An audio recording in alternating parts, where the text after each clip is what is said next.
일어나셔서 나는 예배자입니다. 함께 찬양하며 예배 가운데로 나가도록 하겠습니다.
통성으로 기도하며 주님께 나아가도록 하십시다. 한 주간 우리 삶을 돌아보면서 주 앞에 감사함을 고백하면 좋겠습니다. 이 험난한 세상 가운데 주께서 지켜주지 아니하셨다면 하나님 어찌 우리가 이 자리 가운데 나와서 주의 그 놀라우신 이름을 붙잡고 함께 기도하며 예배할 수 있었겠습니까? 하나님 저희 삶을 지켜주시고 보호하여 주시고 인도하여 주심에 감사드립니다. 하나님 저희 삶에 가장 먼저 드릴 고백은 감사임을 주 앞에 고백하시면서 우리의 입을 열어 함께 고백하면 좋겠습니다. 또한 우리 삶을 정직하게 돌아봅시다. 하나님 우리 삶 가운데 주님 말씀에 순종하지 아니하며 살아갔던 부족한 모습들이 있었습니다. 주의 뜻에 순종하지 아니하고 나의 마음대로 나의 뜻대로 내가 스스로 하나님 되어 살아갔던 저희 삶에 부족한 모습들이 있었음을 주 앞에 정직하게 고백합니다. 이 시간 주의 거룩한 보혈로 우리를 덮어주시고 정결케 하여 주시며 하나님의 살아계심을 경험하는 복된 시간이 될 수 있도록 우리를 깨끗하게 씻어주옵소서. 우리를 거룩한 보혈로 덮어주옵소서. 고백하십시다.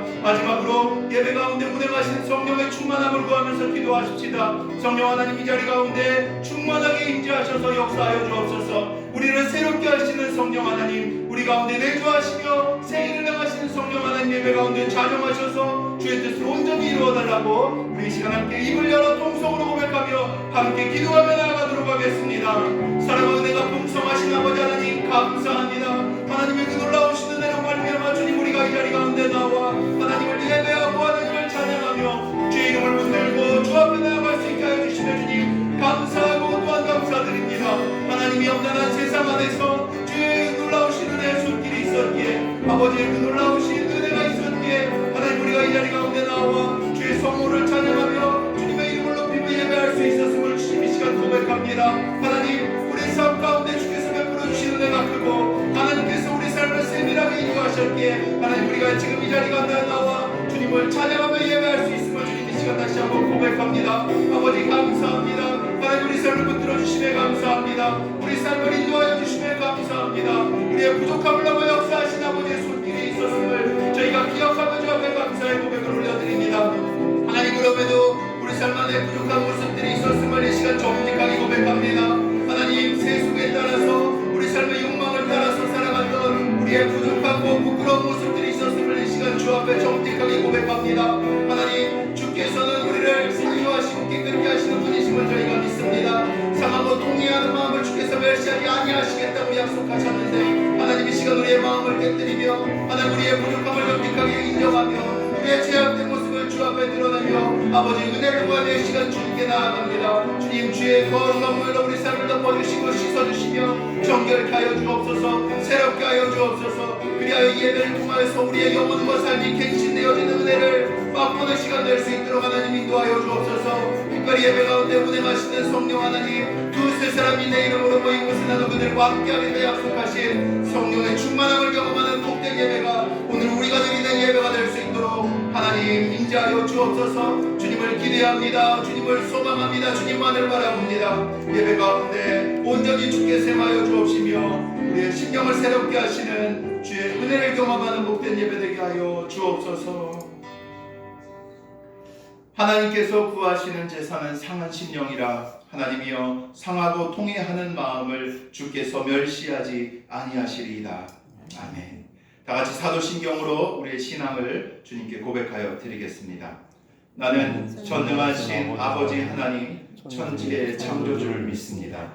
나는 그의 유일하신 아들 우리 주 예수 그리스도를 믿습니다. 그는 성령으로 잉태되어 동정녀 마리아에게서 나시고 본디오 빌라도에게 고난을 받아 십자가에 못 박혀 죽으시고 장사된 지 사흘 만에 죽은 자 가운데서 다시 살아나셨으며 하늘에 오르시어 전능하신 아버지 하나님 우편에 앉아 계시다가 거기로부터 살아있는 자와 죽은 자를 심판하러 오십니다. 나는 성령을 믿으며 거룩한 공교회와 성도의 교제와 죄를 용서받는 것과 몸의 부활과 영생을 믿습니다. 아멘. 다같이 자리에 앉으셔서 찬송가 122장 함께 찬양하신 후에 대표해서 윤민희 전도사님 기도 인도해 주시겠습니다.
복이라 복 주시기를 원하시며 우리를 사랑하시는 하나님, 이 시간 우리가 드리는 모든 예배 영광을 홀로 받아 주시옵소서. 하나님, 한 주간의 삶을 돌아봅니다. 참으로 그리스도인답게 구별된 삶을 살기를 원했지만 우리의 연약함은 여전히 세상 가운데서 죄를 지으며 또한 세상과 아버지 그 속에서 하나님을 믿고 살았음을 고백할 때에 하나님, 이 시간 우리의 연약함과 모든 죄악을 십자가 앞에 내려놓겠사오니 성령으로 불태워 주시옵소서. 정결케 하여 주시옵소서. 아버지 하나님, 오늘도 이 나라와 이 민족을 위하여 기도합니다. 참으로 우리의 선진들의 기도로 우리가 이렇게 하나님의 은혜 속에 살았는데 이제 우리가 기도함으로 우리의 다음 세대가 비전 있게 하시고 하나님을 믿는 귀한 나라가 되게 하시며 저들의 살 소망이 있는 나라가 되게 하여 주시옵소서. 아멘. 하나님, 더 많이 기도하고 또한 우리가 젊은 세대를 바라볼 때에 정말 저들을 격려하고 위로하는 아버지 그런 사람들이 되기를 원합니다. 하나님, 우리의 약함을 보지 마시고 성령 하나님 우리를 도와 주시옵소서. 아멘. 아버지 하나님, 또한 이 민들레 교회를 위하여 기도합니다. 하나님께서 뜻이 있어서 세우시고 지금까지 인도하셨는데 하나님, 참으로 우리 교회가 교회다운 교회가 되게 하여 주시옵소서. 아멘. 하나님을 기쁘시게 하며 더 많은 사람을 옳은 대로 인도하는 교회가 되게 하시고 서로에게 참으로 소중한 존재를 알아서 서로 섬기고 사랑하며 하나님의 사랑이 이 땅 가운데 드러나는 교회가 되게 하여 주시옵소서. 아멘. 우리의 연약한 것들, 부족한 것들 하나님 불쌍히 여겨주시고 온전히 성령님께서 인도해 주시기를 간절히 원합니다. 아버지 하나님, 시간 또한 기도하기는 김영우 목사님 먼 곳에서 오고 가실 때에 하나님 안전으로 지켜주시옵소서. 또한 그 가족과 가정 가운데도 하나님 함께해 주셔서 정말 부족함이 없게 하시고 아버지 있는 것으로 충분히 감사하게 하시고 하나님께서 이 땅에 세우신 모범된 가정으로 인도하여 주시옵소서. 아버지 하나님, 참으로 이 시간도 말씀을 통하여 은혜 받고 깨달아서 한 주 동안 저희가 살아갈 때에 그 말씀이 우리의 힘이 되게 하시고 표대가 되게 해주셔서 온전히 이 세상 가운데에 구별된 그리스도인으로 살아갈 수 있는 양식이 되게 하여 주시옵소서. 아멘. 감사드리며 예수님의 이름으로 기도합니다. 아멘.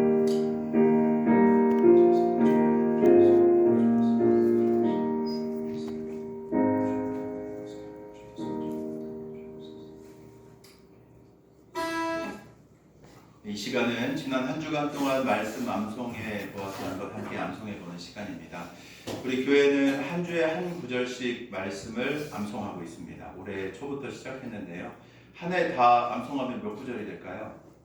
52구절. 네.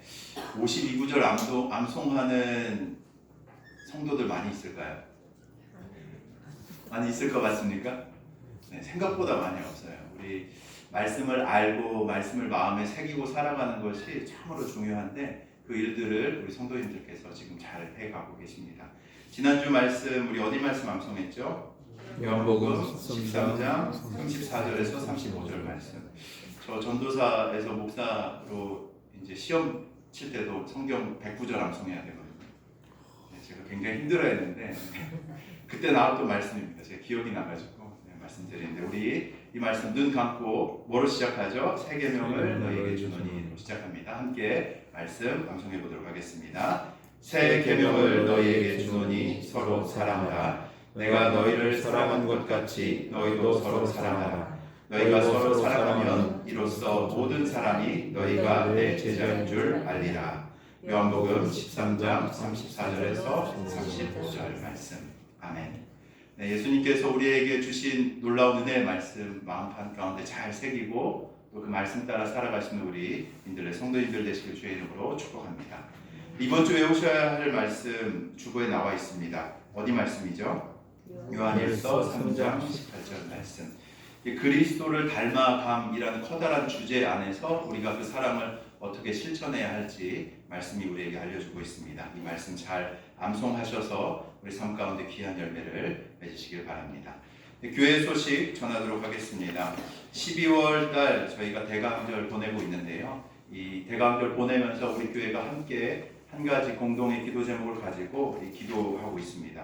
12월 예수님의 오실 길을 예비하는 민들레 교회 성도라는 큰 주제를 가지고 첫째, 둘째, 셋째 기도를 함께 드리고 있는데요. 우리 첫째 한번 읽어볼까요? 시작. 성탄의 은혜가 우리의 삶과 가정 가운데 깊이 임하도록. 네, 이것과 관련해서는 지난주에도 좀 광고를 드렸지만 우리가 연말이 가기 전에, 연초가 오기 전에 구체적으로 제가 이 사랑을 어떻게, 하나님께 받은 사랑을 어떻게 실현하고 실천할 수 있을까를 주님께 좀 물으면서 섬길 분, 대상을 꼭 한 분씩 찾으시기를 권면드립니다. 그래서 그분을 찾아가시거나 아니면 어떤 모양으로든지 간에 예수님께서 우리에게 주신 그 사랑을 그분에게 흘려보내는 일들을 꼭 감당해 주셨으면 좋겠습니다.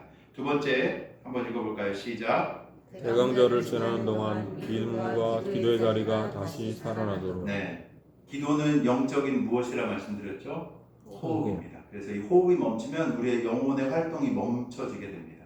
영이 깨어있지 않는 상태로 살아가다 보면 세속에 물들기가 너무나도 쉬워요. 세상의 기준, 세상의 가치로 우리가 하나님이 우리에게 주신 그 본질적인 가치를 잃어버리고 살아가게 됩니다. 그래서 꼭 기도하는 것 어떤 종교 활동이 아니라 하나님 제 영혼을 깨워주십시오 라는 고백을 가지고 하나님과 소통하면서 살아가는 일들이 대강절에 있으면 좋겠습니다. 세 번째 한번 읽어볼까요? 시작. 새해를 준비하는 교회와 성도들에게 지혜와 소망을 주시도록. 네, 아멘입니다. 우리 오늘이 저희 교회 세 번째 사무총회를 진행하는 날입니다. 그래서 하나님께서 이 교회를 세우시고 인도해 가고 계시는데 하나님이 우리 모두에게 이 하나님의 지혜를 좀 허락해 주셔서 우리 교회가 앞으로 걸어가야 할 길들이 선명하게 또 그리고 뚜렷하게 주님 안에서 확인되어지는 일들이 있을 수 있도록 함께 기도해 주시면 감사하겠습니다. 제가 이것과 더불어서 말씀드렸지만 오늘 예배 후에 3차 민들레 교회 사무총회가 진행이 되어집니다. 그래서 그간 하나님께서 어떤 일들을 우리 교회 가운데 행하셨는지 확인하고 또 새롭게 내년을 준비하는 시간이 되었으면 좋겠습니다. 나머지 광고는 주보를 참조해 주시면 되겠습니다. 오늘 함께 보실 말씀은 마가복음 12장 13절에서 17절까지의 말씀입니다. 한 절씩 교독하시고 마지막 17절은 합독해 보도록 하겠습니다. 마가복음 12장 13절에서 17절까지의 말씀. 제가 먼저 봉독합니다. 그들이 예수의 말씀을 책잡으려 하여 바리새인과 헤롯 땅 중에서 사람을 보내매 어서 이르되 선생님이여 우리가 아노니 당신은 참되시고 아무도 꺼리는 일이 없으시니 이는 사람을 외모로 보지 않고 오직 진리로서 하나님의 도를 가르치십니다.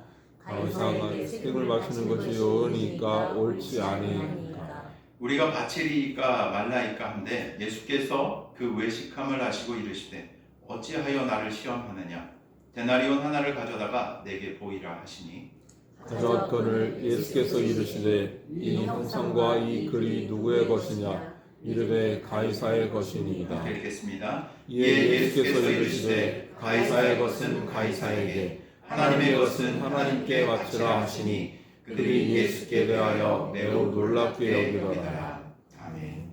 잠깐 기도하겠습니다. 하나님, 저희의 부족함을 넘어 역사하시는 주님의 그 놀라우심을 찬양합니다. 하나님은 태초 때부터 지금까지 신실하게 주의 뜻을 성취하고 이루어가고 계시는데 하나님, 이때에 이 시기에 우리가 주님께서 행하시는 것들을 바라볼 수 있는 은혜와 지각을 주께서 우리 가운데 허락하여 주옵소서. 하나님, 주의 말씀 듣기 위하여서 이 자리 가운데 나와왔습니다. 우리의 삶의 시간의 주인이 하나님이심을 인정하는 마음으로 이 자리 가운데 나와왔는데 주님, 우리의 영혼 안에 주님께서 우리에게 말씀하시고자 하는 그 세밀한 음성이 들려지는 복된 시간이 바로 오늘 이 시간이 될 수 있도록 주께서 역사하여 주옵소서. 특별히 진리의 영이신 성령 하나님, 이 자리 가운데 좌정하셔서 하나님께서 세밀하게 말씀하시는 그 놀라운 은혜가 임하도록 우리의 마음을 준비시켜 주시고 우리의 눈과 귀를 열어주시사 하나님께서 우리 가운데 행하시는 것들을 보고 듣는 시간 될 수 있도록 경험하는 시간 될 수 있도록 주께서 인도하여 주옵소서. 종의 부족한 모습 감추어 주시고 오직 주의 진리만이 나누어질 것들을 기대하고 소망합니다. 주님, 이 시간에 주인 되어 주실 것들을 찬양합니다. 감사드리며 사랑이신 예수님의 이름으로 기도 올려 드립니다. 아멘. 네, 우리 앞에 나와 있는 분들과 좀 인사할까요? 메리 크리스마스. 메리 크리스마스. 네, 크게 해주십시오. 다시 한 번 더 옆에 눈을 마주치시면서 메리 크리스마스. 잘 오셨습니다. 함께 예배하는 것이 기쁨입니다. 함께 예배하는 것이 기쁨이고 주님 맞을 준비하며 사십시다. 주님을 준비하며 사십시다. 예수 닮은 성도로 사십시다. 예수 닮은 성도로 사십시다. 네, 반갑습니다.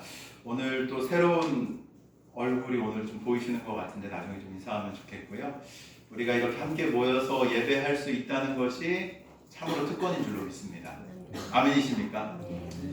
세상을 살아가다 보면은 이 분주함에 휩쓸려서 우리 삶의 일상에 휩쓸려서 하나님이 계신지 아닌지 모른 채로 그냥 일상에 밀려 살아가는 때들이 종종 있는 것 같습니다.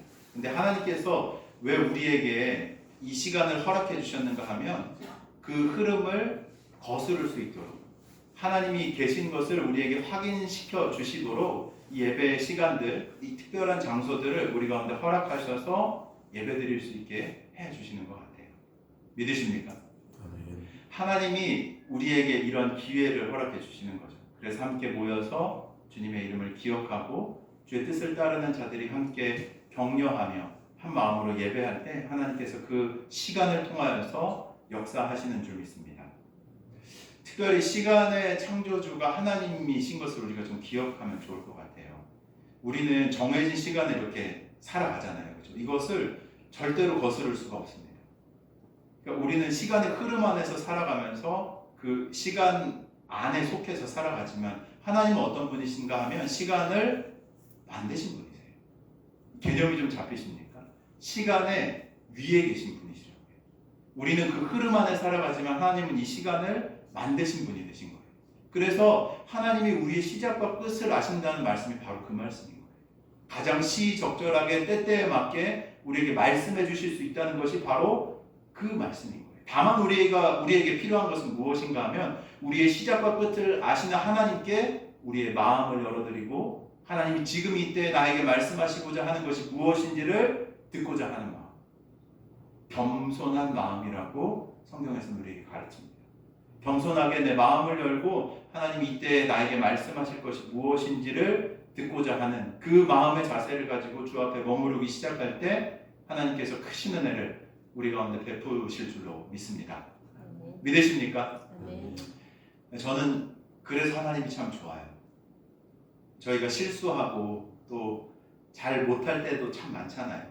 근데 그 과정 안에 우리의 실수를 아시는 주님께서 그것을 넘어서 그 실수를 넘어설 수 있는 힘과 능력을 우리 가운데 주시기 위해서 항상 함께 하시고 곁에서 말씀하시고 우리를 인도해 가신다는 그 아버지 되신 하나님이 우리 안에 계신다는 이 사실이 저는 참 감사하더라고요.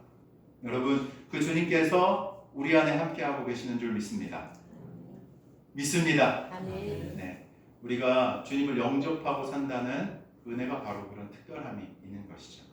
우리 다시 한 번 더 옆에 분들과 좀 인사할 때는 하나님이 당신과 함께 하십니다. 하나님 감사합니다. 고맙습니다. 당신의 삶을 하나님께서 인도하십니다. 하나님께서 인도하십니다. 하나님의 선하신 인도함을 받는 우리 민들레 교회 성도님들이 되시길 주의 이름으로 축원합니다. 오늘 보면은 지난주 우리 말씀부터 좀 한번 생각해 보면 좋을 것 같은데요. 지난주 어떤 말씀이었죠?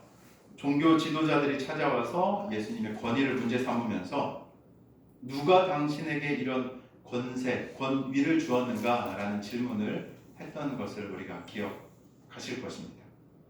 이 당시에 종교 지도자들이 던진 그 질문을 우리가 좀 생각해 보면 지난주에 살펴보았던 것처럼 정말로 궁금해서 이 질문을 던진 건가요? 그렇지 않죠. 예수님의 권위를 무너뜨리기 위해서 예수님을 따르는 자들을 떨어뜨리기 위해서 이 질문을 했던 것이었습니다. 하지만 예수님께서는 어떻게 하시죠? 이런 그들의 의도를 아시고 도리어 되부르시면서 그들의 위선을 드러내셨죠. 그러면서 등장했던 것이 지난번에 우리가 함께 살펴보았던 12장 초반부 어떤 비유였죠? 어떤 비유였습니까? 네, 포도원 농부의 비유. 이 포도원 누가 지었다고 했죠? 주인이. 그 맡겨진 종들이 한 것이 있습니까? 하나도 없어요. 주인이 모든 것을 준비합니다. 산 울타리를 두르고 줍자는 틀을 만들고 망대를 짓고 모든 것을 준비한 다음에 청지기처럼 그들에게 맡겨주죠. 하지만 그 맡겨준 것들을 제대로 관리하지 못했던 그 종교 지도자들의 위선이 이 비유를 통해서 적나라하게 드러나게 되죠. 하나님 나라 열매를 거부한, 하나님께 드려야, 마땅히 하나님께 드려야 할 것, 이 포도원의 주인이 하나님이신데 그것을 맡김받은 이 지도자들이 마땅히 하나님께 드려야 할 것들을 하나님께 드리지 않음으로 말미암아 이 하나님께서 그들을 심판하시는 내용들이 기록되어 있는 것이죠. 그러면서 지난주에 이렇게 말씀드렸죠. 우리 삶 우리의 것입니까? 내가 내 삶의 주인이 나라고 생각하시면서 살고 계십니까? 아니요. 아니시죠? 네. 대답해 주셔서 감사합니다. 우리 삶에 그냥 거저 얻어진 것, 내가 스스로 주인이라고 생각하고 살아가는 것만큼 어리석은 게 없어요. 하나님을 발견하고 알게 된 이후로부터는, 이전에는 그렇게 생각하겠죠. 하나님 없다면 내가 모든 것 다 이뤘는데, 이것 다 내 건데, 내 노력과 힘으로 이 모든 것을 내가 다 성취했는데 이것이 내 것이 아니라면 누구의 것이냐 라고 반문하시겠지만, 사실 하나님을 만난 이후에 우리 삶을 돌이켜볼 때 어떻습니까? 하나님이 베풀어 주신 은혜가 아니고서 허락된 것이 있던가요? 아니요. 하나님이 우리를 살짝 건드시기만 해도 우리는 그냥 이 삶을 접고 돌아가야 해요. 그때 우리의 것이라고 주장할 만한 것이 있겠습니까? 하나님이 모든 것을 우리에게 주셨다라는 것을 하나님 반복적으로 말씀하면서 우리에게 이야기하시죠. 그것을 잊고 사는 것만큼 어리석은 게 없다라는 거예요. 우리가 주인, 지난주에 포도원의 주인을 우리가 한번 살펴보았듯이 이 포도원의 주인은 어떻습니까?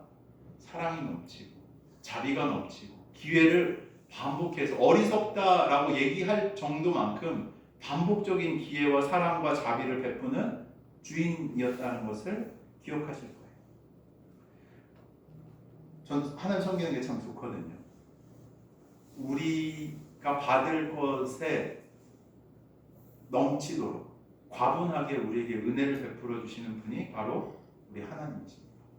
우리가 주님을 기억하고 그분께 감사함을 고백하는 것을 넘어서는 은혜를 우리 가운데 베푸시는 분이 바로 선한 목자, 이 포도원의 주인이 하나님이신 거죠. 어리석은 게 무엇인가 하면 만드신 분을 잊는 거예요. 나에게 허락하신 분을 잊고 살아가는 것, 스스로 내 것이냐 움켜쥐고 사는 것만큼 어리석은 모습이 없는 것이죠.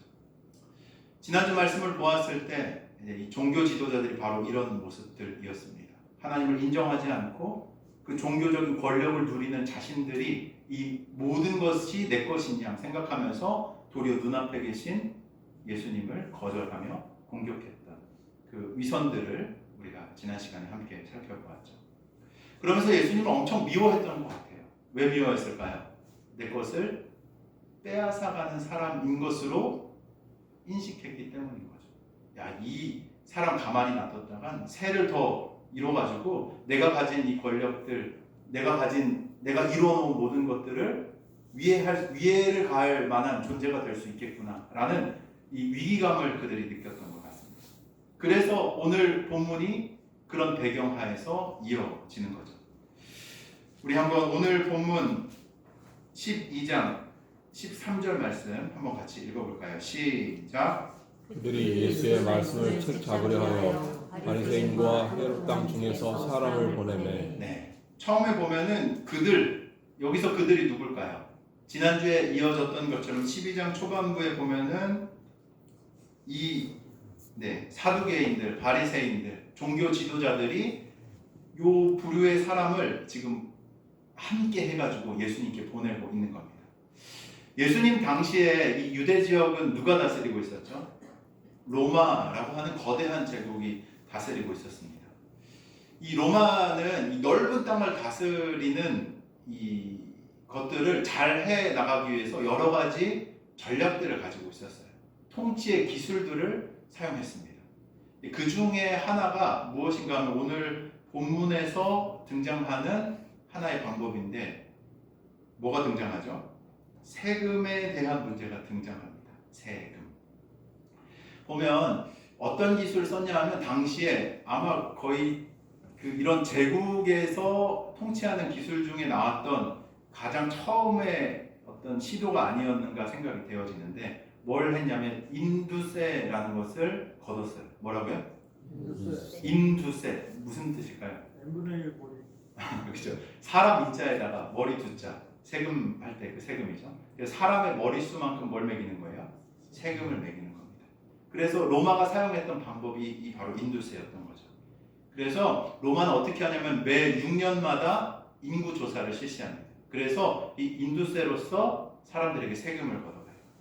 근데 이 세금은 단순하게 어떤 돈을 거두어 간다라는 개념도 있지만 그것을 넘어서는 개념이 그 안에 들어가 있어요. 이 세금을 낸다는 건 무슨 뜻일까요? 로마를 인정한다는 거예요. 그죠? 내가 로마에 세금을 낸다는 건 누구를 인정하는 거예요? 로마의 이 군대와 이 시스템을 인정한다는 의미입니다. 그래서 군사적인 힘과 정치적인 지배를 한다는 사실을 인정하면서 내는 게 바로 이 세금인 거죠. 유대인들 지금 우리가 마가복음 쭉 살펴보고 있지만 어떤 사람들 같아요? 어때 보입니까? 자존심이 정말 이렇게 좀 하늘을 찌르지 않습니까? 유대인들 보면은 되게 프라이드가 있어요. 우리는 하나님의 선택된 민족이야 라는 이런 자존심과 자만이라고도 표현할 수 있는 프라이드가 이들 안에 좀 가득 있는 것들 보게 되는데 유대인들 입장에서 한번 지금 좀 생각해 볼 거예요. 인두세를 로마한테 바친다고 생각해 봅시다. 유대인들 어땠을 것 같아요? 유대인들 어떤 반응이었겠습니까? 잘 냈을까요? 매국노치.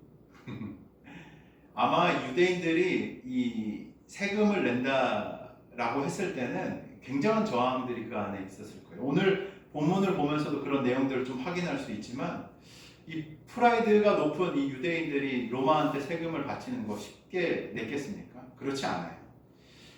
얼마나 우리나라의 예를 한번 좀 들어본다면 옛날에 일제강점기 때 뭐 강제로 세금을 막 징수해 가잖아요. 옛날 할아버지한테 들었는데 녹그릇이 남아나지 않았다고 그런 얘기를 제가 들은 적이 있는데 그런 것들을 경험하면서 가졌던 그런 분노들 아마 그들 안에 가득했을 겁니다.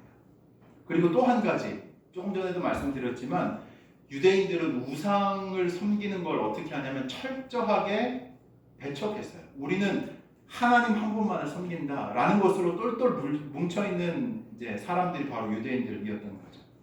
근데 이 세금을 낸다. 세금을 낸다는 건 무엇인가 하면 로마를 인정하는 것, 그리고 로마의 지도자가 어디요?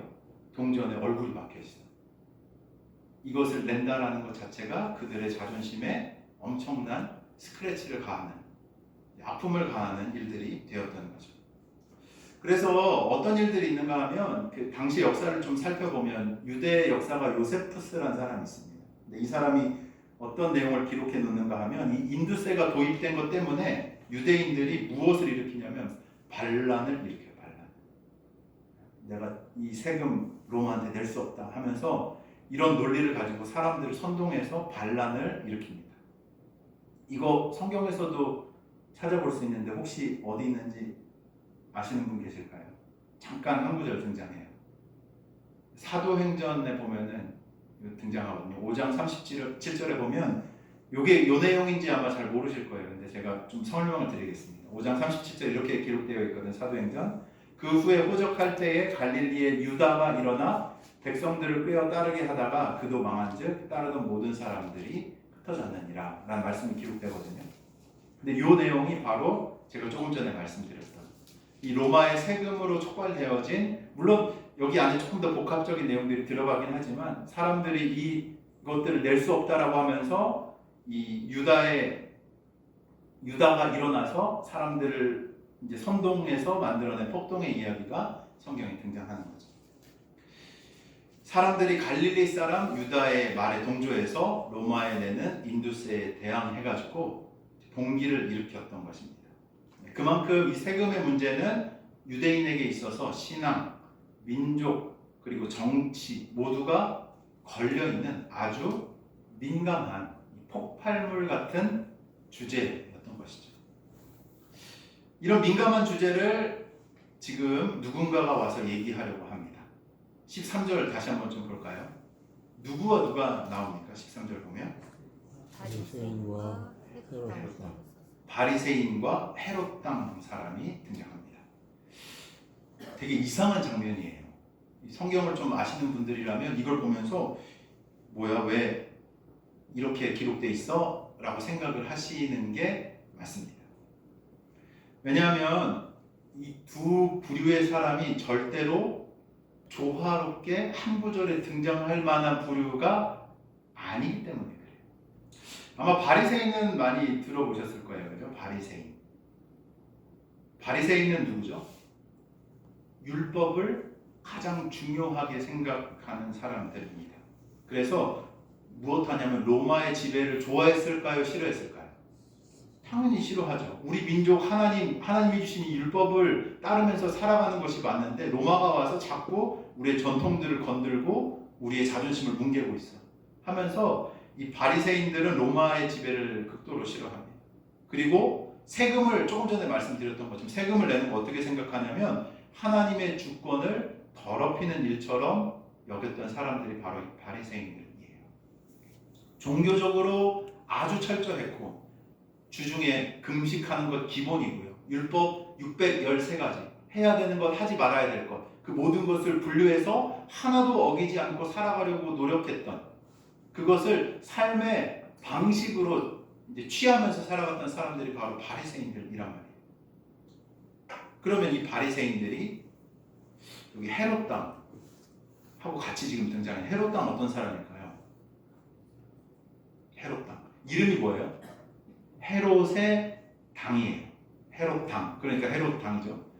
헤롯의 이 그 권력을 우리가 지지한다라는 모임 같은 것, 파티라고 보시면 될 것 같아요. 그러니까 무슨 그룹이겠어요? 로마가 세운 헤롯의 왕가를 지지하던 사람들이 바로 헤롯 당입니다. 지금의 세태를 볼 때 지혜로운 거는 로마와 잘 지내야 하는 것이 맞다라는 생각을 가진 사람들이 헤롯 당이에요. 당연히 로마의 치세 아래서 세금을 내는 것은 정당하다라고 생각했던 사람들이 누굴까요? 헤롯 당이에요. 그러니까 이런 헤롯 당의 눈에서 바리새인들 어떻게 보였겠습니까? 이런 세태도 모르는 어리석은 멍청이들, 종교 멍청이들 이렇게 생각하지 않았겠어요? 벽창호 같고 시세를 모르는 바보들이라고 생각했을 거고 반대로 바리새파에서 헤롯 당을 어떻게 바라봤을까요? 세상과 타협하고 하나님을 알지 못하는 세속적인 인간들, 물질주의자들, 이 상종할 수 없는 인간들이라고 바라봤던 게 바로 이 바리새인과 헤롯 당의 관계였어요. 근데 13절을 보면 지금 어떻게 해요? 이 두 사람의 부류의 사람들이 어떻게 손잡고 지금 예수님 앞으로 나온 거죠. 무슨 뜻일까요? 서로 미워하던 두 그룹이 지금 손잡고 예수님 앞으로 나왔어요. 어떤 의미겠습니까? 그 미워하는 사람들이 한 가지 목적에는 통일을 한 거예요. 그러니까 손잡고 예수님 앞으로 나왔겠죠. 뭘요? 예수님을 제거해야겠다. 앞의 것과 연관이 지어지는 거예요. 그 포도나무 비유와 함께 우리의 권력과 우리가 쌓아놓은 것을 무너뜨리려고 하는 이 위험한 자가 왔기 때문에 우리가 함께 손잡고 얘를 무너뜨리자라는 취지에서 지금 어울릴 수 없는 두 부류의 사람이 모여서 예수님 앞에 지금 나온 것이죠. 여기에서 우리가 좀 하나 알아야 할 것이 있는 것 같아요. 사람은 자기 생각이 달라도 자기 자리가 위협받는 순간에는 어떻게 하냐면 쉽게 연합한다는 거예요. 바리새인들에게 예수님은 그들의 종교적인 권위를 흔드는 존재였습니다. 헤롯 당원들에게 예수님은 민중의 마음을 움직여 정치적인 질서를 흔들 수 있는 위험 인물이었어요. 이 둘에게 예수님은 자신들이 갖고 있는 생각은 다르지만 제거해야 할 대상이었기 때문에 함께 뭉쳤던 거죠. 흥미로운 말씀이 있습니다. 예수님 직접 하신 말씀이에요. 요한복음 8장 12절 말씀인데 제가 읽어드리겠습니다. 예수님 이 직접 하신 말씀이거든요. 뭐라고 기록되어 있냐면 나는 세상의 빛이니 나를 따르는 자는 어둠에 다니지 아니하고 생명의 빛을 얻으리라 라는 말씀이에요. 예수님 스스로를 뭐라고 소개하세요? 나는 빛이다 라고 소개합니다. 그리고 이 빛을 따르는 자는 나와 함께 다니면서 생명의 빛을 뭐요? 얻겠다 라고 예수님께서 말씀하세요. 근데 오늘 본문의 내용을 보면 좀 어떤 느낌이세요? 빛이 비춰지니까 어떻게 되는 거예요? 자기의 부끄러운 모습이 보여지는 거예요. 자기가 가지고 있는 어둠이 보여지는 거예요. 그러니까 어떻게 합니까? 그 어둠을 포기하고 빛을 따르는 선택을 하는 것이 아니라 도리어 어떻게 해요? 야, 저 빛을 어떻게 꺼버려. 저 빛을 제거해야겠어. 내 어둠을 덮기 위해서. 라는 선택을 지금 그들이 하고 있다라는 것이죠. 제가 서두에 좀 말씀드렸지만 겸손이 너무 중요해요. 겸손. 겸손은 무엇인가 하면 자신의 부족함을 인정하는 겁니다. 뭐라고요? 자신의 부족함을 인정하는 것. 제가 해석하는 방법이에요. 겸손은 뭐라고요? 자신의 부족함을 인정하는 것. 은혜는 어떤 사람이 받는 줄 아세요? 겸손한 사람이 받아요. 내 공적으로, 내 업적으로 내가 이룬 것으로 내가 무엇인가를 받는 것이 아니라 하나님 앞에서 내가 죄인이며 부족한 자이며 용서함 받아야 할 존재임을 인정하는 겸손한 사람이 무엇을 받는다고요? 은혜를 받는 거라고요. 하나님을 인정하는 마음. 하나님이 빛이시고 참된 길을 우리 가운데 말씀해 주시는 것을 인정하고 받아들이는 사람이 무엇을 경험할 수 있는가 하면 은혜를 경험할 수 있는 거예요. 반대로 오늘 본문에서처럼 교만은 무엇인지 아세요? 내가 스스로 하나님 되는 거예요. 지금 이 종교 지도자들 눈앞에는 예수님이 보이지 않아요. 얘는 누군가 하면 내 치부를 드러낸, 내 공적을 무너뜨릴, 내 권력을 앗아갈 적인 거예요. 하나님이 아니고 이 존재는 나에게 없어야 되는, 빛이 아니라 내가 제거해야 될 대상이 되어버린다는 거죠. 교만은 스스로 하나님 되는 겁니다. 아담과 하와가 어떻게 해서 에덴 동산에서 쫓겨난지 아시죠? 뱀이 어떻게 아담과 하와를 어떻게 유혹했습니까? 선악과를 따먹으면 네가 뭐 될 거라고요? 하나님과 같이 되겠다. 네가 네 삶에 있는 걸 스스로 판단하고 바르게 알 수 있는 하나님처럼 모든 것을 판단할 수 있는 하나님이 될 거야 라는 것으로 유혹했어요. 근데 어떻습니까? 정작 그들에게 찾아온 건 뭐예요? 죽음이에요. 영원한 죽음이 찾아왔다. 하나님은 이것을 다시 회복하시기 위해서 우리 가운데 오신 거예요. 영생의 빛을 우리 가운데 비추시면서 어둠 가운데 나와서 내 빛의 자녀로 살아가라 라고 우리를 부르시기 위해서 이 자리 가운데, 이 땅 가운데 찾아오신 것이죠. 이 빛을 거절하는 것을 다른 말로 교만이라고 하는 거예요. 교만. 하나님을 인정하지 않는 것. 내가 스스로 하나님이다 라고 생각하면서 살아가는 것. 모든, 이거 좀 더 쉽게 설명드려볼까요? 모든 어떤 판단의 기준에 있어서 그냥 그 선택의 결정을 누가 다 내리는 거예요? 내가 다 내리면 그게 뭐예요? 내가 하나님처럼 살아가는 거예요. 하나님께 묻지 않고, 하나님께 듣지 않고, 하나님의 말씀의 기준에 따르지 않고 내가 스스로의 기준을 가지고 모든 것을 판단하며 살아가는 것. 그게 스스로 하나님 되어 살아가는 삶. 다른 말로 교만한 자의 삶이라는 거죠. 그러면 똑같은 현상이 일어나요. 예수님 인정하고 싶지 않은 거예요. 내 어둠을, 내 안에 있는 이 보이고 싶지 않은 부분들을 비추시는 예수님을 인정하고 싶지 않은 거예요.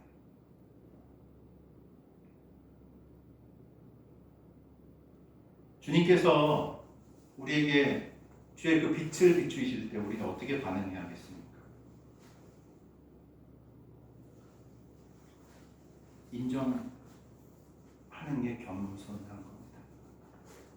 하나님이 우리 가운데 오셔서 말씀하실 때 내 스스로에 있는 모습 그대로를 인정하고 그분의 말씀을 듣고 따르며 순종하는 삶이 지혜로운 삶인 줄로 믿습니다. 아멘이십니까? 네. 너무 중요해요. 너무 중요해요. 믿는다 하지만 하나님을 인정하지 않고 살아간다면 진정으로 주님을 따르고 믿고 살아간다고 얘기할 수 없는 거예요. 여러분의 선택과 결정 안에 주의 선하신 뜻이 드러나고 나타나시길 주의 이름으로 축원합니다. 물으셔야 돼요. 묻고 듣고 순종할 때 바로 이 겸손함이 우리 삶 가운데 성취되어지게 되는 것이죠. 이런 배경에서 오늘 말씀을 보면 지금 이 사람들은 예수님께 질문하러 온 걸까요? 아니에요. 예수님을 어떻게 해서든 넘어뜨리려고 하기 위해서 함께 연합해가지고 나왔다는 것을 우리가 확인할 수 있죠. 이 어색한 조합, 바리새인과 헤롯 땅 사람이 예수님께 다가옵니다. 그리고 입을 열죠. 14절 말씀 한번 읽어볼까요? 시작. 가서 이르되 선생님이여 우리가 아노니 당신은 참되시고 아무도 꺼리는 일이 없으시니 이는 사람을 외모로 보지 않고 오직 진리로서 하나님의 도를 가르치심이니이다. 가이사에게 세금을 바치는 것이 옳으니까 옳지 않으니까. 14절 보면은 몇 줄이 칭찬인지 모르겠어요. 하나, 둘, 셋, 넷. 그 제가 가진 성경책 보면 5줄이 칭찬이에요. 예수님에 대해서 뭐요? 우리가 아노니 당신은 참되시고 아무도 꺼리끼는 일이 없으시니 이는 사람을 외모로 보지 않고 오직 진리로서 하나님의 도를 가르치십니다. 쭉 칭찬합니다. 야, 이런 칭찬이 어디 있을까요? 선생님 어디서나 같은 말씀을 하시는 분이세요. 앞에서는 이렇게 말하고 뒤에서는 다르게 말하지 않는 정직한 분이십니다. 누가 듣든 누가 보든 진리를 진리라고 말할 수 있는 분이십니다. 이렇게 얘기하는 거죠. 눈치 안 보는 분이세요. 권력 앞에서도 말을 바꾸지 않는 분이십니다. 사람 비위를 맞추지 않고 해야 할 말은 하시는 분이십니다. 대단하지 않습니까? 들으면은 막 어깨가 으쓱 올라갈 법한 칭찬이에요. 듣기에 참 좋은 말이죠. 틀린 말이 있어요. 참되시고 외모로 보지 않고 참되게 하나님의 도를 가르치시는 분. 이분 누구예요? 예수님이에요. 틀린 말 정말 하나도 없어요. 정말 맞는 말이에요. 예수님께 어울리는 말이기도 하죠. 근데 여러분, 이 말에는 진심이 없어요. 그리고 이 말에는 존경이 없어요. 이 말은 예수님을 높이기 위한 말이 아니라 뭐예요? 예수님을 묻기 위한 말이에요. 이 말에서 빠져나갈 수 없도록 이 뒤에 질문을 다 함정처럼 해놓고 나서 또 바른 말 하는 사람이잖아. 절대로 권력 앞에 굴하지 않는 사람이잖아. 참된 것을 말하는 사람이잖아 라는 것을 숨겨두고 이 얘기를 하면서 이 본의를 숨겨두고 거짓으로 사람을 묶기 위한 말이라는 거죠. 성경은 이 장면을 아주 정확하게 표현합니다. 15절을 보면 이들을 향해 무엇하는 자라 표현하는가 하면 외식하는 자다라고 표현합니다. 입술은 하나님의 이야기를 해요. 표면적으로 볼 때 틀림은 전혀 없습니다. 다 맞는 말이에요. 근데 마음은 전혀 하나님께 가 있지 않은 말. 외식이 이런 거죠. 듣기에는 바른 말이고 틀린 것 하나 없는 말인데 무엇이 없는가 하면 바로 뭐요? 마음, 진심이 없는 말.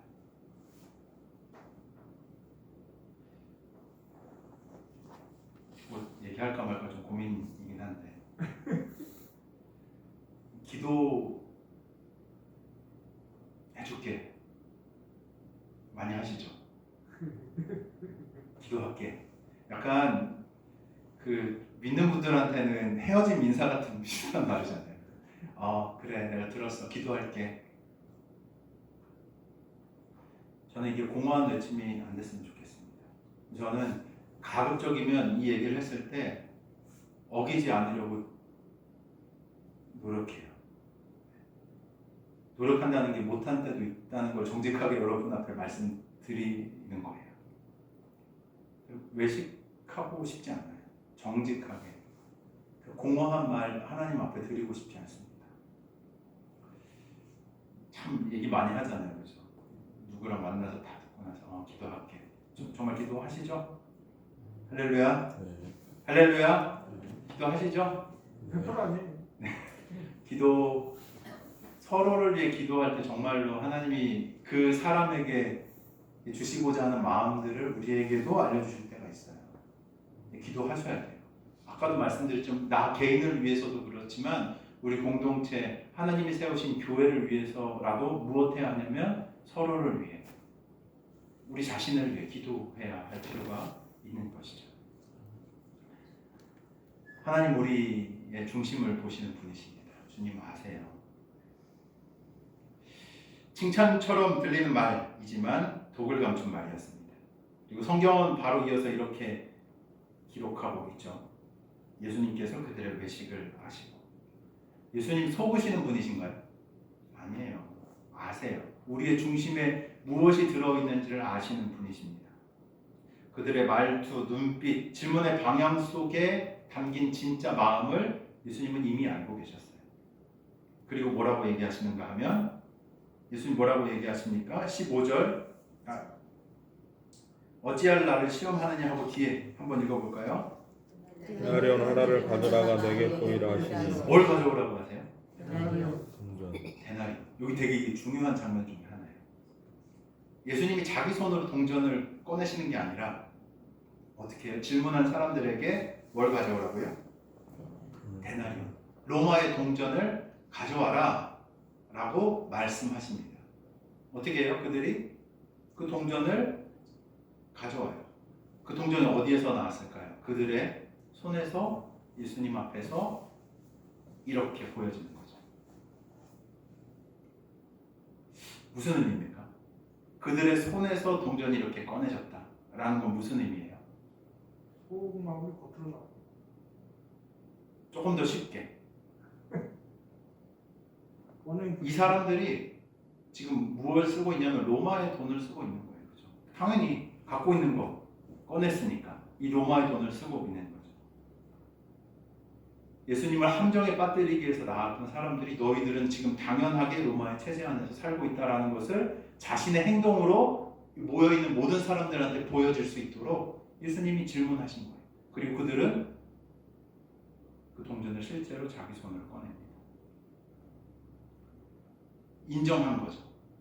자신들도 로마의 체제 안에 살고 있다는 것을. 근데 속마음이 여기서 또 까발려진 거예요. 겉으로는 세금을 내는 게 맞냐 아닌 게 맞냐라는 것으로 분쟁을 만들려고 하지만 이 마치 믿음의 문제인 것처럼 분쟁을 만들려고 하지만 너희 그 체제 안에 살고 있지 않아요. 그리고 또 물으시죠. 여기 동전에 새겨 있는 게 형상과 글이 누구냐라고 예수님 물으십니다. 동전에 누구의 얼굴이 새겨져 있을까요? 네, 가이사, 황제, 카이사 시저라는 단어입니다. 황제의 얼굴, 황제의 이름이 거기에 새겨져 있어요. 이 고대 사람들은 이런 것을 잘 알고 있었어요. 그래서 어떤 물건에 무엇인가의 형상이 이렇게 새겨져 있다면 그 새겨진 형상이 그것의 그 물체의 주인이라는 것을 알고 있었습니다. 대답하는 거죠. 이것은 가이사의 것입니다. 이 대답하는 순간 자신들이 이 음흉하게 숨기고 나왔던 그 질문의 의도가 무너지는 거예요. 자기 입으로 스스로 말해버리는 거죠. 그 순간 예수님께서 말씀하십니다. 가이사의 것은 가이사에게, 하나님의 것은 하나님께 바쳐라. 동전은 누구 거예요? 이 동전. 네, 로마의 재고, 가이사의 겁니다. 그러니까 누구한테 돌려줘요? 가이사한테 돌려줘. 세금이라면. 저는 이때 예수님이 이들의 이 어떤 음흉한 질문을 깨뜨리시는 부분들도 있지만 예수님의 시선은 사람에게 가 있었구나라는 것을 좀 보았던 것 같습니다. 동전은 가이사의 것인데 그러면 동전을 사용하는 너희는 누구의 것이냐? 너희는 누구의 것이냐? 사람에게는 무엇이 새겨져 있나요? 우리는 누구의 형상입니까? 하나님의 말씀은 분명하게 창세기부터 성경의 가장 앞에서부터 이야기해요. 우리는 누구라고요? 하나님의 형상이라고 얘기를 해요. 엊그저께 제가 일하고 있는 단체에서 금요일날 저녁에 뭐 했냐면은 합창단을 만들었습니다. 그래가지고 남한 분들 절반, 북한 분들 절반 해가지고 합창단 연습을 했어요. 전문 지휘자, 반주자 모셔가지고 매달 월급도 드리고 하면서 장소도 구해가지고 열심히 연습을 하셨습니다. 원래는 12월 초에 CBS라는 방송국에서 주관하는 송년 발표회 때 저희가 한 파트로 들어가기로 되어 있었는데 갑자기 거기에서 취소를 해버렸어요. 그래가지고 어떻게 할까 고민을 하다가 이제 저희 그동안 한 해 동안 연습했던 것 그냥 이렇게 지나가는 것은 너무 아쉽다 해서 장소를 빌려가지고 지난주 금요일 날에 발표회를 했는데 굉장히 바빴습니다. 그 때문에 정신없이 막 왔다 갔다 하면서 했는데 이 발표회를 총괄하면서 한 가지를 좀 생각하게 됐어요.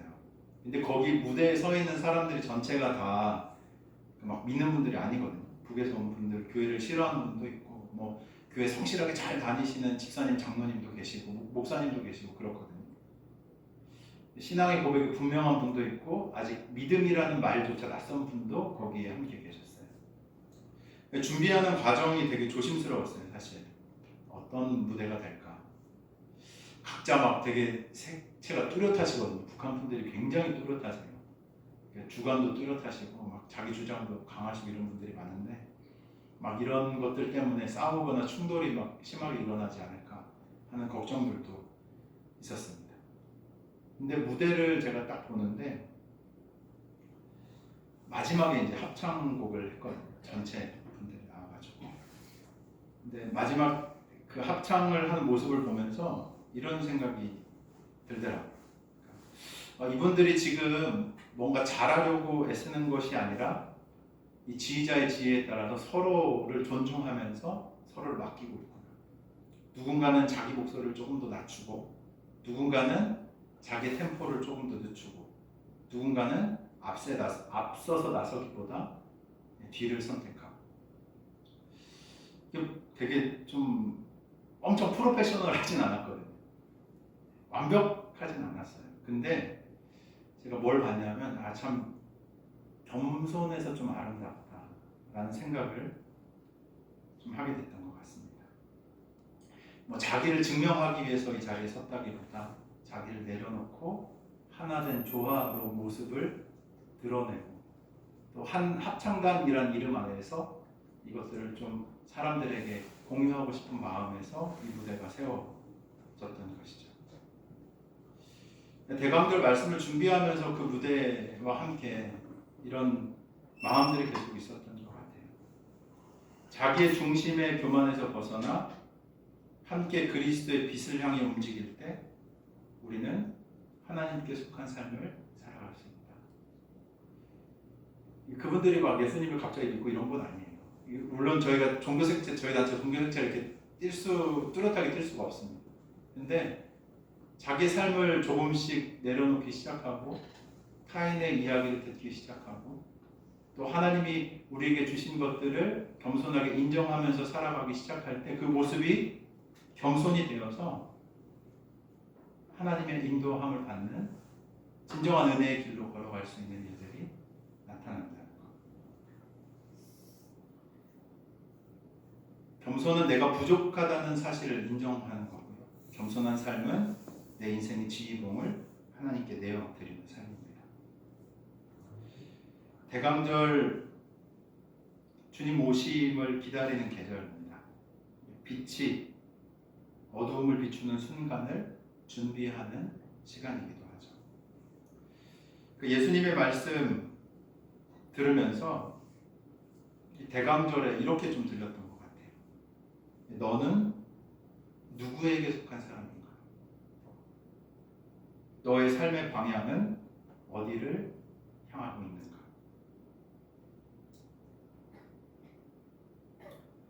우리 그리스도인의 삶은, 우리의 중심은, 우리의 정체성은 오직 하나님께 있어야 할 줄로 믿습니다. 아멘이십니까? 우리는 하나님의 형상에 따라 지음받은 존재이기 때문에 바리새인들, 헤롯 당원들, 교만한 사람들은 예수님을 정치적인 함정을 이용해서 무너뜨리려고 합니다. 근데 예수님 그 덫에 걸리지 않으시죠. 오히려 그리고 그들의 마음속에 숨겨진 위선을 드러내십니다. 사람들은 동전을 들고 질문했지만 예수님은 누굴 보셨냐면 그 동전을 들고 있는 사람을 보셨어요. 동전에 새겨진 형상은 그 동전이 누구의 것인지를 말해줍니다. 마찬가지로 사람에게 새겨진 형상은 그 사람이 누구에게 속해져 있는가를 말해주고 있습니다. 우리는 하나님의 형상을 지닌 존재입니다. 그래서 우리의 마음과 삶은 하나님께 드려져야 하는 것이죠. 예수님의 말씀은 이 정치적인 입장을 밝히는 말씀이 아니었습니다. 이쪽도 저쪽도 아닌 애매한 중립의 말씀으로 그걸 빠져나가신 게 아니었어요. 이 말씀은 인간이 누구인지, 삶의 주인이 누구인지를 분명하게 밝히시는 선언이었습니다. 가이사의 것은 가이사에게, 하나님의 것은 하나님에게. 대강절 세 번째 주일을 보내면서 우리도 동일한 질문 앞에 서는 것 같습니다. 나는 누구에게 속해 있는 사람인가? 내 삶의 방향은 지금 어디를 향하고 있는가? 하나님의 형상을 지닌 존재로서 삶 전체의 방향을 다시 하나님께 드리는 거룩한 회복이 저와 여러분, 우리 모두의 삶 가운데 있기를 주의 이름으로 축원합니다. 절대로 우리는 알 수 없습니다. 우리는 왜냐하면 시간이라는 흐름 안에 살아가야 하는 존재이기 때문에 그래요. 하나님은 시간의 주관자세요. 그리고 우리 삶의 처음과 끝을 아시는 분이십니다. 그래서 주님은 우리를 지금도 초청하고 계십니다. 나에게 나와봐라. 그리고 겸손함으로 나와 함께 동행하자라고 주님께서 우리에게 말씀하시는 줄 믿습니다. 겸손의 빛을 비추이며 살아가는 우리 민들레교회 성도님들 되시기를 축원합니다. 우리 시간 함께 좀 기도할까요? 우리 대강절 원래는 초를 하나씩 이렇게 키거든요. 주일에 하나씩 키면서 예수님 오시기 전 가장 밝은 빛을 초가 비추이도록 합니다. 저는 우리의 삶이 주님의 뜻을 따라 겸손하게 주를 따라 살아가면서 이 빛을 아름답게 비추이는 삶이 되어야 하겠다고 생각합니다. 우리 삶 가운데 하나님이 주신 그 놀라운 은혜의 빛, 그 비추임 받는 놀라운 은혜를 우리가 고백하면서 주님을 우리 마음 가운데 모시며 살아갈 때 우리 삶도 빛을 비추이는 삶이 되는 거예요. 내가 스스로 발광체가 되는 것이 아니라 주님이 우리 삶 가운데 빛 되신 주님께서 우리 삶 가운데 함께 하심으로 말미암아 우리 삶에 하나님의 선한 빛이 비추이는 역사들이 나타나게 되는 줄로 믿습니다. 그래서 이 시간 우리가 좀 함께 기도할 때는 하나님 우리 삶 가운데 깊이 임재하시고 자정하여 주십시오. 주님, 제가 스스로 하나님 되어 살아가는 어리석은 자리에서 내려와 하나님을 인정하며 겸손하게 주님을 따르는 자로 살아갈 수 있도록 하나님 저희를 붙들어 주시고 특별히 우리 삶 안에 주께서 함께 머무르심으로 말미암아 하나님의 선한 빛이 이 땅 가운데 비춰지게 하여 달라고 우리가 겸손하게 주님을 모시고 초청하면서 이 시간 함께 기도하며 나아가도록 하겠습니다. 사랑이신 하나님 감사합니다. 주님이 어두운 땅을 살아가며 주님 저희가 때로는 당황하며 또 우리가 스스로 선택하며 결정하는 그 어려운 상황과 환난의 때를 주님 저희가 지나가기도 합니다. 하나님 그러나 하나님 오늘 말씀을 통하여서 다시 한번 저희가 기억하는 것은 우리 인생 자체를 바라보시고 우리 삶을 비추이기 원하시는 주님께서 우리와 함께 하시기 원하신다는 놀라운 은혜의 말씀들을 저희가 다시 듣습니다. 하나님 우리 삶 가운데 이 시간 찾아오셔서 주의 말씀으로 우리 삶을 채워주시고 주님의 빛으로 우리 삶을 인도하여 주옵소서. 우리 삶에 어둠이 있음으로 말미암아 주님을 거절하는 자들이 되는 것이 아니라 하나님의 선한 빛을 비추이며 따라 살아가기로 결정하는 아름다운 아름다운 선택과 결정들이 우리 삶 가운데 나타나게 하여 주옵시며 하나님의 아름다운 빛이 우리 삶 가운데 머무심으로 말미암아 이 땅 가운데 온전한 주의 아름다운 빛 비추이며 살아가는 인생 될 수 있도록 하나님 저희 한 사람 한 사람을 주께서 인도하여 주옵소서. 특별히 우리 민들레교회 교우들 성도들 한 사람 한 사람 주께서 이 시간 기억하여 주시사 하나님의 진리의 빛을 온전히 비춰주시기를 이 시간 간구합니다. 하나님께서 우리 가운데 빛으로 오셨다는 것을 저희가 말씀을 통하여서 다시 한번 확인하는데 하나님 그 빛을 기뻐하게 하여 주시고 그 빛과 함께 동행하게 하여 주시며 하나님 어두운 이 세상을 비추이는 빛으로서 저희 한 사람 한 사람이 살아갈 수 있도록 하나님 인도하여 주옵소서. 하나님의 굳건하신 손으로 붙들어 주옵시며 이 험난한 세상 가운데 빛을 비추이며 주의 말씀과 빛을 따라 살아가는 놀라운 은혜의 삶 살아갈 수 있도록 하나님께서 인도하여 주옵소서. 하나님의 험난한 세상 안에 주의 뜻을 우리가 드러내기를 소망합니다.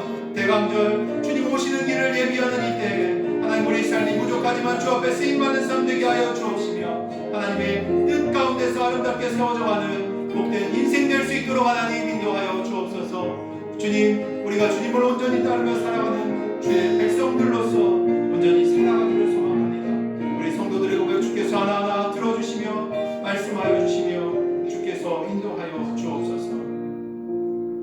하나님의 선한 손길로 우리를 인도하실 것들을 저희가 기대합니다. 주님 모든 영광과 찬양 주님 홀로 받아 주옵소서. 감사드리며 사랑이신 예수님의 이름으로 기도 올려 드립니다. 아멘. 우리 다 같이 자리에 일어나셔서 595장 찬양하면서 예물 주님께 봉헌하여 드리겠습니다.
우리를 끝까지 사랑하시는 하나님, 오늘 우리에게 주의 그 놀라운 말씀을 허락하여 주심에 감사합니다. 동전에 새겨진 형상이 그 동전의 주인을 말하듯 우리 안에 새겨진 하나님의 형상이 우리가 누구인지, 우리가 누구에게 속했는지를 다시 한번 상고하고 깨닫게 하여 주심에 감사드립니다. 우리는 종종 내가 이룬 것, 내가 쌓은 것, 내 수고와 내 공로를 붙들고 그것으로 살아가려 했던 어리석은 모습들이 있었음을 고백합니다. 그러나 주님, 오늘 말씀 앞에서 주 앞에 겸손하게 고백합니다. 우리는 우리 자신의 것이 아니라 하나님께 속한 존재입니다. 하나님의 자녀이며 하나님의 형상입니다. 이제 이 시간 우리의 손에 들린 예물을 주님 손에 올려드립니다. 이 예물은 우리의 자랑이 아니라 우리의 고백이며 우리의 삶의 주인이 하나님이심을 드러내는 표시입니다. 재정뿐만 아니라 우리의 마음을, 우리의 시간을, 우리의 선택을, 앞으로의 길을 주님 손에 온전히 맡겨드립니다. 이 대강절을 지나면서 주님 다시 오실 때를 기다리는 이 계절에 우리의 삶이 점점 더 주님의 손에 맡겨지는 삶이 될 수 있도록 주께서 인도하여 주옵소서. 가이사의 것은 가이사에게, 하나님의 것은 하나님께 드리는 주님의 그 말씀이 오늘 우리의 삶 속에 진실한 순종으로 이어지는 결과가 있게 하여 주옵소서. 우리의 삶을 아름답게 받으시고 흠양하시며 채우시고 넘치게 하실 주님을 기대하고 찬양합니다. 이제는 우리 주 예수 그리스도의 크신 은혜와 하나님 아버지의 놀라우신 사랑하심과 성령 하나님의 위로 교통 역사하심의 은혜가 하나님의 형상으로 주의 빛 비추이며 살아가기로 결정하는 사랑하는 우리 민들레교회 모든 성도들 머리머리 위에와 하시는 모든 일들 가운데 자녀 손들 가운데 그리고 이 땅에 영원토록 함께 하시기를 간절히 축원하옵나이다. 아멘.